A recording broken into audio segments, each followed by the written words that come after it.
Welcome everyone, today we have a new learning guide for Runemaster in the endgame. Now since the latest nerf with the Runemasters, a lot of the viewers has been asking me to look for a better build that doesn't involve the warding, and here we have an amazing build from BootyNoodles. So let's have a look at some of the amazing gameplays and then go into details of the build with you guys. So this is a 1000 plus corruption fight, and one of the biggest highlights, as you're gonna see as he get into the game, is that amazing ability to deal AoE damage.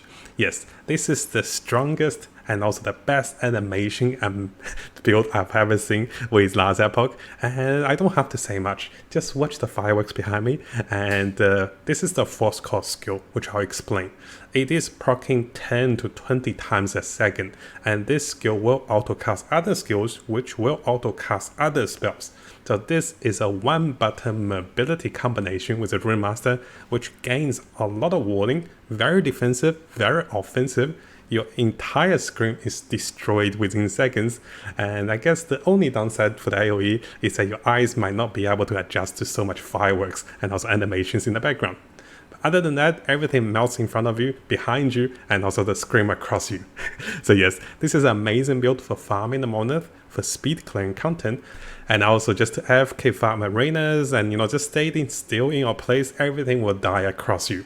So this is an amazing build, and I really want to recommend this one to try for you guys if you are playing the Runemaster and have some of the gears. Now in terms of most of the AoE build, compared to our Marksman build, this build is a little short in terms of single target DPS. I think we took down Julia in about 2 seconds. This build will take down Julia in about 15 seconds, I believe, or 20 seconds, I didn't really count. But one of the nice things is, notice how tanky this build is. It was able to tank the one-shot skill from Julia, and you're still sitting on close to 20-30,000 warding, and the warding will only goes up. So the build is incredibly tanky against bosses, which allows you to survive over 1000, 1500 corruption, and going even higher. Now before we dive into the details of the build, I'm currently learning this build from BootyNoodles onto YouTube, and he has had a follow-up video on this particular build. Notice that he has 2 videos, and they are quite popular because they are wonderful in terms of AoE potential. So if you do have any questions and also want to follow and also ask him about the build, please come over to his YouTube channel and also follow him for the future update of the build, and he also have transitional process and also more details towards this guide. Now after learning from Booty over here, I have written and also made some summaries to the core and also key skill effects and also auto casting features of this particular build. So let's go through my notes briefly, and also we get to see his stats for the endgame. After that, what I do is I'll go through the setup for the endgame and also the crucial stat and the reasons behind it, and how you can be auto casting spells and also dealing tons of AoE damage using this particular setup. So coming over to our notes, the cornerstone of the one-button casting spell is going to be Force Claw. And if you have a look at in any of the replays, this is where the lightning sparks are flying, and this is also triggering Elemental Nova. So if you come over to Force Claw, you can see the skills path over here, and this means as you continue to cast this spell, there will be multiple casts and also continuous cycles of the spell that will be casted in the form of multicasting. This spell becomes automatic targeting, and this spell have a chance of proccing Elemental Nova, which is another spell that we'll be specting. So here Elemental Nova is a spell that we're not having on the tree, and not on the skill bar, that is. So what that means is Force Core will be able to trick multiple spells and then in return trigger Elemental Nova, which in return have a 100% chance with the skill passives to trigger Spark Charge, which deals lightning damage and also is buffed by our Catalyst unique effect. Spark Charge damage also scales with the intelligence and also critical chance and also lightning damage. So this allows us to deal the most damage using one button auto casting for several skills and also multiple effects. Now in terms of mobility, the build is actually extremely noble using Flame Rush as a movement traversal spell. So if we briefly have a look over here, Booty was demonstrating that using the Flame Rush, not only you have a flame tag for your Runic Invocation to cast different spells, you can also be extremely mobile as they move across the map, dashing left and also right with very minimal cooldowns. So this is really cool to be traveling and fast traveling across the map. Now our Flame Ward is our defensive cast, and together with Runic Innovation, which allows us to cast a different set of skill rotations that gives us special effect. So Booty mentioned that he's using cold, fire, and also cold spell tag casting for 1000 plus corruption, which makes his build even more defensive, and this will be focused on casting cold and also fire spell tags. We'll be explaining this a little more in the skill rotations on the next part. And finally, if you look at the skill traits, Booty mentioned that he's using Snap Freeze. This particular spell is not a spell that is spec'd into the skill traits, so notice that it's not in the skill traits. But this particular spell will allow him to have a chance of freezing enemies and also another chance to cast a cold spell, which is not bad because he's auto casting Elemental Nova that doesn't have to be on the tree. So now that you guys have a rough idea of how the skill combos and also the setup works with the new Runemaster setup, so let's come over to the 2 builders guide. Booty has provided us with his current build and his ideal build. We're going to come over to the ideal build, but also refer to his current build. What you're going to see right away is he's using a number of unique items, and the focus of those unique items will be that the weapon is focused on gaining more intelligence for casting speed. He's really prioritized on casting speed, critical strike chance, and also critical strike multiplier. So if you can get yourself a tier 7 casting speed, critical strike multipliers, it's really good for the build.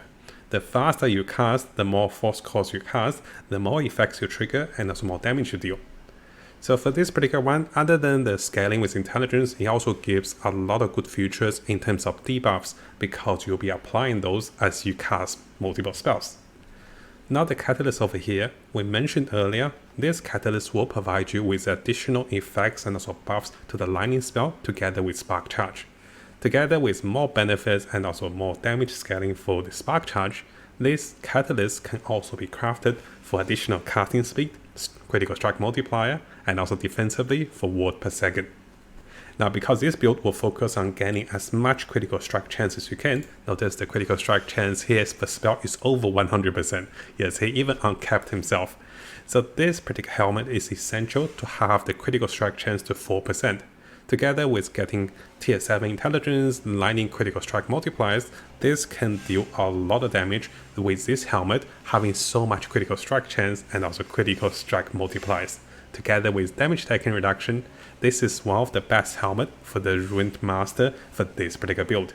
Now as for the chest, Booty decided to use Unstable Core over here, which gives him additional mana regen together with casting Elemental Novas with different special effects and also increased elemental damage, and also additional skill ranks.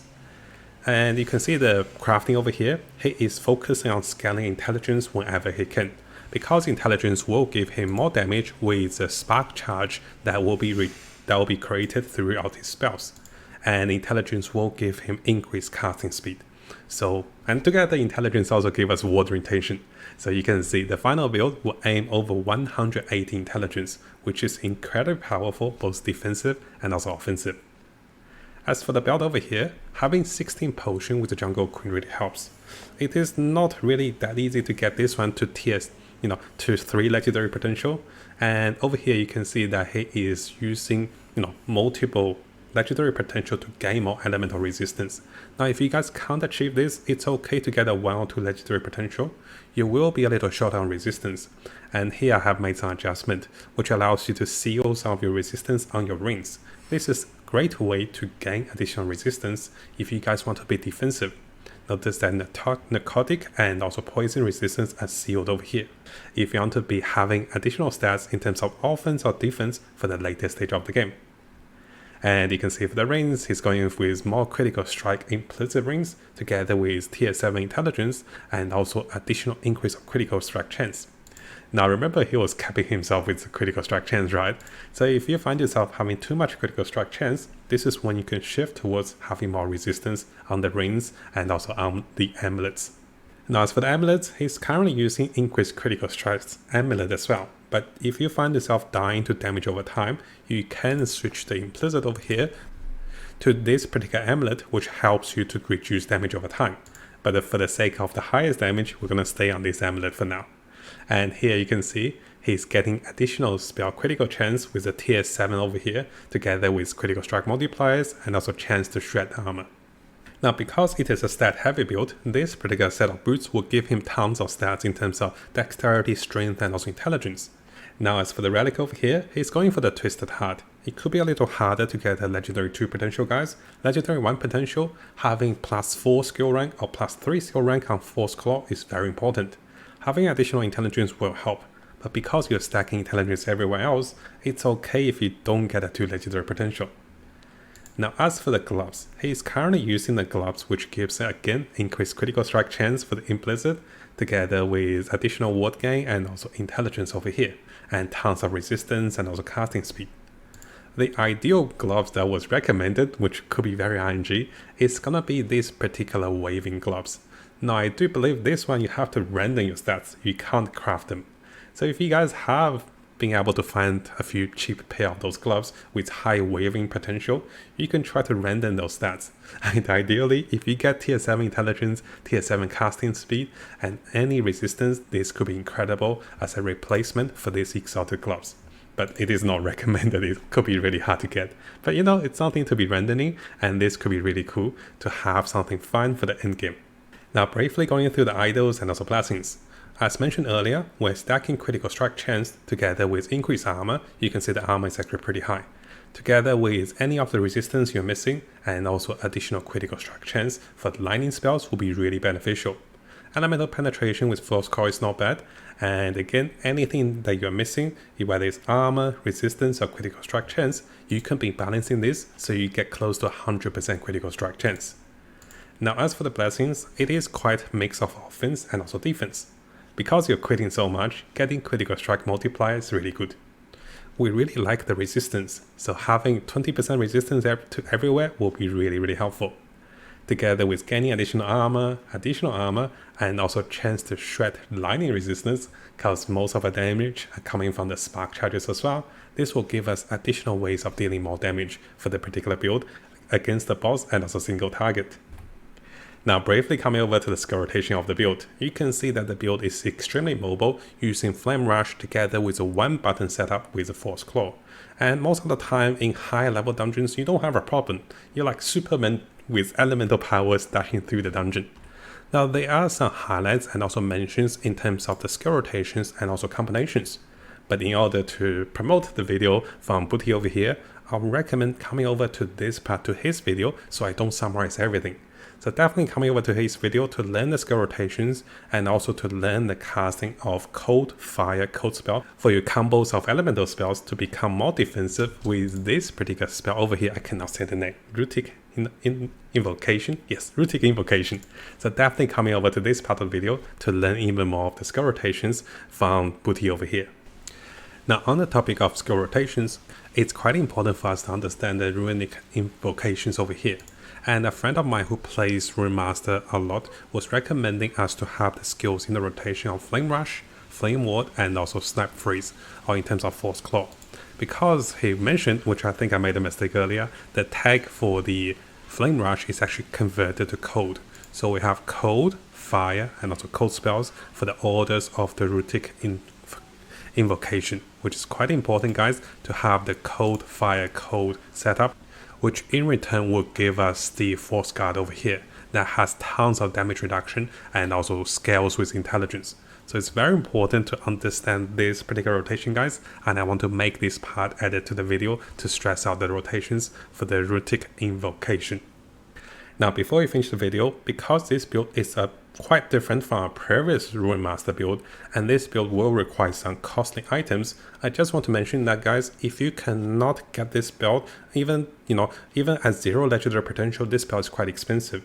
So just using an Exalted belt with some lightning damage and also experimental affixes that is over here with tons of resistance, this can also work. Keep in mind, guys, this is much a high-end version using this belt. And similarly, guys, if you can only get 2 legendary potential on the Mad Alchemist one, that is okay as well. And this is also the case for the relic and also for the boots. So keep in mind, guys, if you want to play this build for the much early stage of the game, you don't have to invest greatly just for a unique item, because a lot of those unique items will only become powerful after 2 legendary potential, and extremely powerful over here. But ideally, you do want the chest, the catalyst and also the helmet, together with a relic, which allows us to gain additional warding as we cast spells, and also the wand. So yes, you're looking for the chest, the helmet, the Catalyst, the One, and also the Relic initially for your unique gears to start the build up. And this will give you survivability together with casting speed and also more damage. So don't have to worry too much about the belt, the boots, or the gloves, and you can be using Exalted items as you craft the early stage of the game. Now, if you guys haven't subscribed, this is a really good time to do so, because I'll be learning with tons of the top meta, last Epoch build from different players in terms of solo and also in terms of co-op to push for higher corruptions, 800, 2000 here, and also different ways of getting top leaderboard with arena with leveling. And in doing so, we'll be learning multiple builds from the best players in the world. So make sure you subscribe and join me on this adventure to learn with last Epoch. And if you guys do have an amazing build, whether it's a fun build, it's a creative build, or maybe a top meta build, you can share with me on Discord, and I'll look into it, learn the build, and share with everyone on the Last Epoch community.